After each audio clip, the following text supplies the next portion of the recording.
Bismillahirrahmanirrahim. Assalamualaikum warahmatullahi wabarakatuh.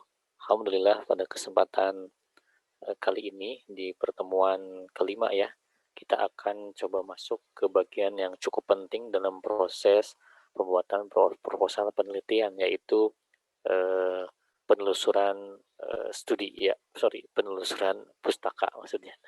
Nah, sesuai dengan yang disampaikan di RPS dan juga silabus pada pertemuan kelima ini, saya akan coba sharing terkait dengan bagaimana sebenarnya kita melakukan pencarian literatur pada jurnal-jurnal bereputasi gitu ya. Karena kita ketahui di zaman digital ini sekarang studi literatur itu sudah tidak lagi menggunakan buku-buku cetak di perpustakaan ya.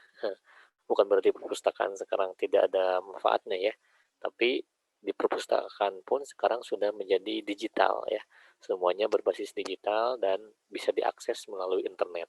Jadi sekarang saya akan coba sharing terkait dengan bagaimana panduan akses artikel melalui jurnal di website pengindeks atau database ya. Memang kalau di silabus yang utama itu Google Scholar ya, itu yang paling minimal harus kalian kuasai atau kalian coba. Tapi nanti saya akan sampaikan beberapa database atau web database atau web index yang lain yang bisa digunakan untuk pencarian literatur, sehingga nanti bisa berguna sampai skripsi nanti begitu ya. Ini sebenarnya nanti diajarkan juga mungkin di kursus di apa tuh PTIPD itu nanti ada kursus yang harus diikuti, yang nggak tahu sudah diikuti atau belum ya untuk angkatan yang ini, tapi ini saya coba resume ya, dan nanti uh, sedikit mungkin di akhir uh, saya sampaikan tentang matriks artikel reviewnya harus seperti apa komposisinya, karena setelah ini nanti kalian harus mencoba mencari lalu menyimpulkan literatur, sehingga nanti ketika membuat proposal bab 2 itu tentang tujuan pustaka sudah punya banyak referensi ya. Baik, kita coba langsung saja ya biar tidak terlalu lama durasi videonya. Nah, ini adalah logo-logo dari website yang apa namanya yang bisa diakses nanti ya. Namanya disebut dengan web index ya, pengindeks atau database ya. Ada Scopus, ada EBSCO, ada Morarev, Google Scholar, ada IP, ada Doage, ada Thomson Reuters. Nah, secara umum website pengindeks atau database itu bisa diurut dari mulai yang rendah, sedang, dan menengah ya. Rendah, menengah, dan tinggi. Jadi ada yang levelnya itu paling rendah, menengah, dan tinggi. Nah, sebenarnya Google Scholar itu termasuk kategori yang rendah, yang paling paling paling bawah, maksudnya kategori yang bukan menengah dan tinggi. Jadi kalau Google Scholar pun belum bisa ngakses, nah ini apa namanya repot ya. Nah, jadi minimal minimal itu yang harus dikuasai adalah untuk mengakses Google Scholar lah, itu minimalnya ya. Nah, ini yang lainnya nanti tambahan lah ya. Kalau bisa coba lebih bagus ya. Yang pertama ini IP Garuda, ini portal Garuda sekarang namanya berubah ya, bukan IP tapi Garuda. Nanti silakan kalian akses, cari lagi di internet atau di Google, ketik Garuda. Nanti apa Garuda Kemenristek boleh lah ya, atau kata kuncinya Garuda, nanti akan ada yang baru. Ini saya belum update ya. Jadi logonya udah berubah juga, tidak lagi IP tapi Garuda. Ini saya tidak akan sampaikan terlalu rinci. Nah, ini nanti karena sudah berubah ya, jadi nggak saya sampaikan. Nah, lalu ada juga yang berbasis Kementerian Agama. Jadi Kementerian Agama itu punya salah satu search engine juga atau website pengindeks database artikel-artikel itu Morarev. Nah, biasanya jurnal-jurnal yang ada di bawah lingkungan Kementerian Agama itu pasti dimasukkan ke website atau pengindeks Morarev ya. Nah, Morarev. Nah, kalau ini masih sama namanya dan belum ada perubahan, silakan nanti dicek. Ketik morarev.or.id. Lalu nanti tampilannya kurang lebih seperti ini. Kalaupun ada perubahan sedikit-sedikit sama aja ya, yang penting nanti kalian masuk ke artikel lalu di search judulnya apa ya, nanti mesin pengindeks ini akan mencari misalnya pendidikan MI ya, Madrasah Ibtidaiyah, nanti bisa muncul. Kalau ini eh, ketik kata kunci yang lain muncul nanti artikelnya. Nah, di sini nanti artikelnya hasilnya bisa diklik langsung ya. Nah, lalu nanti masuk ke halaman jurnalnya, misalnya ini jurnal Al-Jami'ah, ini judul artikelnya, ini penulisnya, ini abstraknya. Nah, nanti kalian bisa langsung masuk ke websitenya. Kalau view original berarti masuk ke website Al-Jami'ahnya, ke jurnalnya, atau bisa langsung download full text ya, PDF-nya. Nah, ini kalau masuk ke view original, dia masuk ke jurnal. Ini nama jurnalnya, ya ini nama jurnal. Lalu di sini ada volume, isu, tahun, halaman. Ini penting disebutnya metadata ya, untuk nanti memasukkan ke reference manager atau ke aplikasi pengutipan yang nanti minggu depan saya jelaskan lebih teknis cara membuat citasi dan daftar pustaka otomatis. Nah, ini data-data ini penting. Nama jurnal, volume, isu, tahun, judul artikel, nama penulis gitu ya. Abstrak, dan ini kalau mau download full textnya ya, yang fullnya. Nah, sekarang ini yang paling harus dikuasai. Ini karena sangat powerful ya, sangat powerful dan cukup mudah, yaitu Google Scholar. Kalau menggunakan yang bahasa Indonesia, Google Cendekia ya, sama saja ya, mau Google Scholar atau Google Cendekia sama saja. Kalau yang Inggris atau yang Scholar berarti scholar.google.com ya, atau ketik Google Scholar juga nanti muncul ya. Nah, ini munculnya yang Indonesia nih, Google Cendekia ya. Seperti ini tampilannya. Nah, lalu kalian tinggal masukkan apa namanya? Nama atau kata kuncinya artikelnya di search lagi, nanti muncul seperti ini. Nah, ini tampilannya seperti ini. Nah, ini cukup banyak. Nah, nanti kalian bisa setting di sini ya. Ini kliknya artikel ya, kalau biasanya otomatis sudah artikel. Ini bisa diklik pengen tahun berapa ya, pengen 2017 saja gitu ya, atau rentangnya pengen dari 2018 sampai 2021 itu bisa. Nah, biasanya yang diminta itu oleh kita yang mutakhir. Apa arti mutakhir? Yang mutakhir itu adalah 5 tahun terakhir ya. Jadi nanti harus disesuaikan 5 tahun terakhir. Nah, diklik nanti, nah muncul seperti ini judulnya ya. Nah, ini bisa dikutip, kalau mau dikutip bisa klik ini, nanti muncul seperti ini. Stylenya kita pilih, nanti saya jelaskan ya, ini style kutipan, biasanya apa. Nah, ini minggu depan lah kita jelaskan. Nah, ini muncul 2 versi seperti ini. Tinggal diklik, nah nanti masuk ke jurnalnya ya, masuk ke jurnalnya. Sama, ini juga ada nama jurnal, judul artikel, ini volume isunya, abstraknya, ini nama penulisnya. Nah, nanti di akhir saya akan coba contohkan, atau sekarang aja ya, yang Google Scholar dulu ya. Yang Google Scholar dulu, ini tadi saya coba udah nyoba. Nah, misalnya ini, ya, ini Google Scholar-nya, kita back dulu. Nah, ini kan gini ya, tampilan awalnya. Nah, Google Cendekia. Nah, misalnya saya tulis pendidikan Madrasah Ibtidaiyah. Kalian searching, nah muncul seperti ini. Nah, muncul seperti ini. Ini kan nama artikelnya, jurnal. Nah, pastikan kalau untuk mencari literatur utamakan yang jurnal dulu ya. Nah, jadi kalau ada kayak gini, jurnal Raden Intan ini bagus lah. Tapi kalau misalnya e-print, nah ini jangan ya. Ini biasanya ke repository. E-jurnal bagus. Nah, kita tentukan dulu tahunnya ya. Nah, misalnya ingin yang paling mutakhir berarti katakanlah 2000 berapa nih? 2019 aja ya. 2021 sebenarnya sih boleh 5 tahun terakhir, tapi bagusnya jangan jadul-jadul teing lah. Nah, ini klik telusuri. Nah, nanti dia akan memilihkan yang dari 2019 sampai 2021 gitu kan. Nah, bisa cari, misal kita ambil yang mutakhir aja ya, 2021 aja ya. Nah, ini kalau mau pakai rentang ya. Nah, misalnya ini tadi saya udah coba yang ini. Nah, ini langsung lari ke jurnalnya ini malah. Nah, ini ada nama jurnalnya, ini judulnya, ini nama penulisnya ya, ini abstraknya, ini full text ya. Nah, dari sinilah kalian nanti bisa mengetahui. Memang idealnya nanti di-download ya, download. Tapi minggu depan saya akan ajarkan gimana caranya agar langsung masuk ke database aplikasi Mendeley ataupun aplikasi lainnya yang bisa otomatis ya. Tapi sekarang mah yang penting belajar dulu cara ngaksesnya dan bisa di-download aja dulu ya, download untuk dibaca ya. Karena kan nanti kalian harus bikin matriks di akhir ya. Maka harus dibaca dulu. Nah, gitu. Semudah itu ya. Jadi tinggal dicari saja kata kuncinya. Bahkan kalau bisa pakai yang spesifik. Ini kan masih umum nih. Pendidikan pada saya ini spesifik, ini masih umum.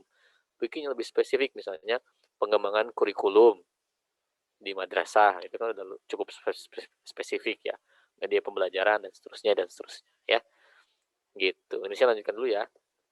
Jadi itu ya Google Scholar. Nah, kalau ini Dowaj, ini yang menengah. Ini kita sudah masuk ke pengindeks yang menengah. Kalau tadi yang Morarev, Garuda, terus Google Scholar itu masih yang level bawah. Nah, ini Dowaj ini sudah menengah. Ini internasional ya. Nah, ini alamatnya dewaj.org. Tapi ini tambahan aja ya. Jadi yang kalian penting kuasai itu minimal yang Google Scholar aja dulu. Karena di silabus juga atau RPS Google Scholar ya. Karena itu juga sudah sangat powerful. Tapi ini barangkali ada yang rajin, seneng ngulik-ngulik, ya ini boleh tambahannya ya. Dewaj.org karena ini akan lebih banyak lagi. Ini tampilan seperti ini.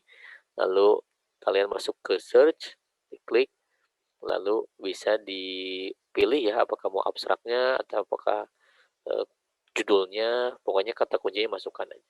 Misalnya ini mau kata kuncinya film Islam, nah, ambilnya dari abstrak, nanti akan muncul 137 jurnal, 19.259 artikel. Oh, banyak sekali ya untuk kata kunci film Islam saja.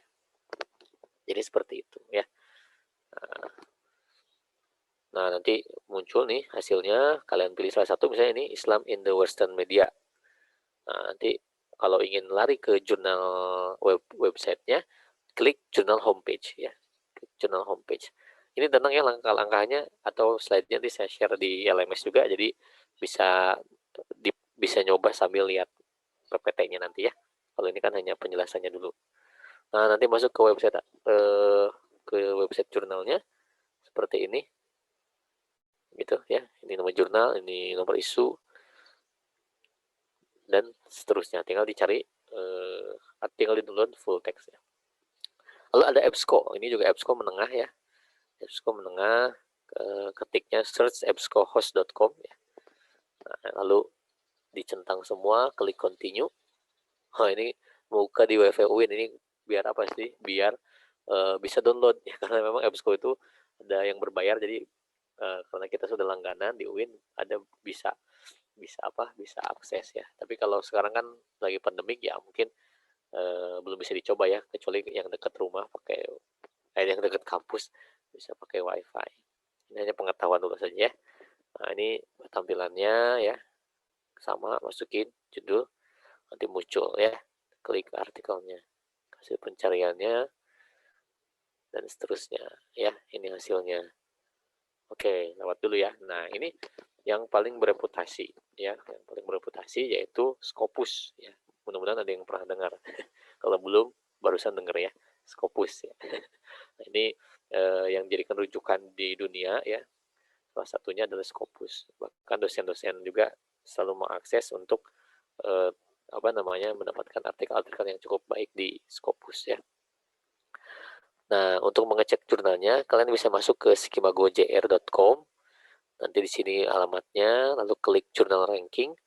Di sini kalian bisa milih temanya apa, fieldnya apa ya, kategori subjeknya apa. Kalau ini contohnya communication, dia masukkan pilih communication, nanti bisa ada education ya.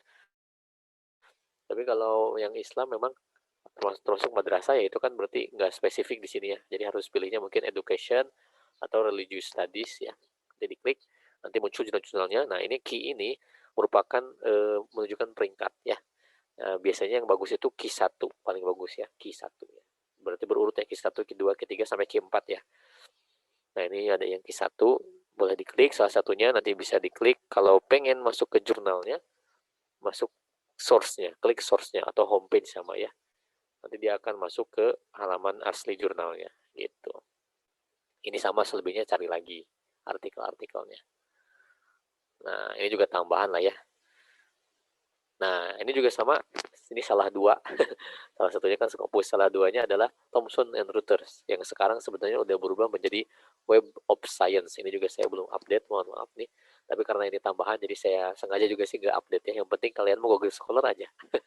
Cuma ini pengetahuan yang harus disampaikan. Nah, ini juga sama ya, Clarivate Analytics ya, namanya. Atau Web of Science juga sama lah. Nah, ini juga sama, tinggal dicari-cari lagi ya. Saya kira ini akan saya percepat aja, nggak akan terlalu disampaikan. Nah, ini juga sama. Nah, kalau untuk download, sebenarnya untuk beberapa yang berbayar ini bisa pakai dua website ini, tapi ini not recommended sih. Nanti, maksudnya recommended gini, sebenarnya ini nggak resmi lah, bahkan kalau bahasa gamesnya itu cheat. Ini cara triknya, kalau misalnya yang berbayar kita bisa download pakai Sihab gitu ya, atau Book SC. Tapi kita harus tahu dulu doi artikelnya. Doi itu nomor unik artikel. Nah, nanti dimasukkan doi. Ini kan misalnya salah satu contoh jurnal nih yang berbayar. Nah, kita copy doi-nya, lalu kita masukkan ke Sihab. Nah, cuman Sihab ini alamatnya berubah-berubah ya, karena memang nah ini kadang .cc, kadang berubah-berubah aja, karena memang ini cara kalau di aplikasi kita sering dengar crack ya, cara mengcrack. Nah, kurang lebih seperti itulah untuk bisa mendapatkan artikel-artikel yang nggak bisa di-download ya, ini bisa dicoba ya, walaupun belum tentu bisa ya. Nah, gitu. Ada hasilnya. Jadi di akhir ini nanti kalian coba mencari beberapa artikel jurnal ya.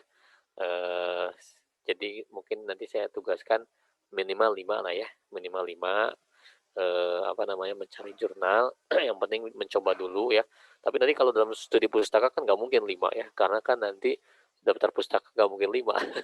Masih banyak gitu. Jadi ini setidaknya minimal 5 dulu, cari yang mutakhir ya, 5 tahun terakhir. Tapi kalau bisa yang 2000-an kesini ya, maksudnya ya 3 tahun terakhir kayak tadi saya 2019-2021. Bahkan kalau di 2001 banyak juga bagus, karena yang mutakhir itu ya. Nah, nanti kalian coba cari pakai Google Scholar aja ya, yang ini nih, pakai ini. Cari 5 aja lah minimalnya untuk tugas minggu sekarang itu. Cari 5 saja, lalu nanti dicari yang cocok ya. Jadi kata kuncinya jangan terlalu umum ya, bikin yang lebih spesifik ya. Misalnya tadi kurikulum atau media pembelajaran atau apalah yang berkaitan dengan madrasah. Silakan, yang pernah saya sampaikan di topik-topik penelitian pendidikan ya.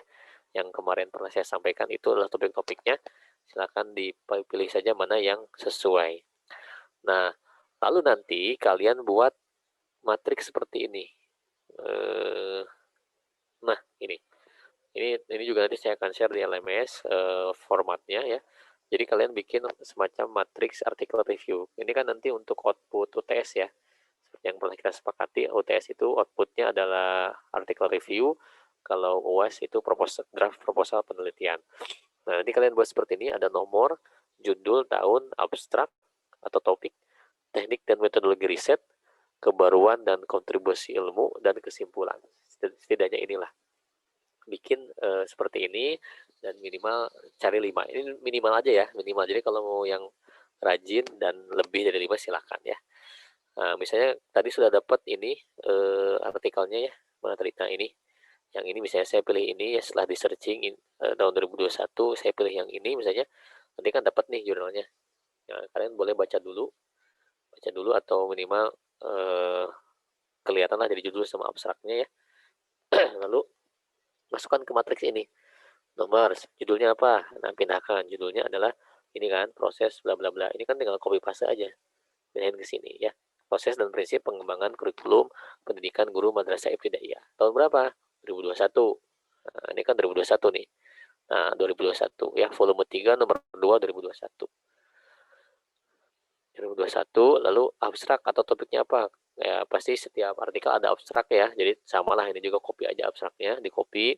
Tapi kalau misalnya Mau topik juga boleh, jadi kalau topik kalian bisa simpulkan sendiri setelah baca abstrak, oh ini topiknya tentang pengembangan kurikulum misalnya.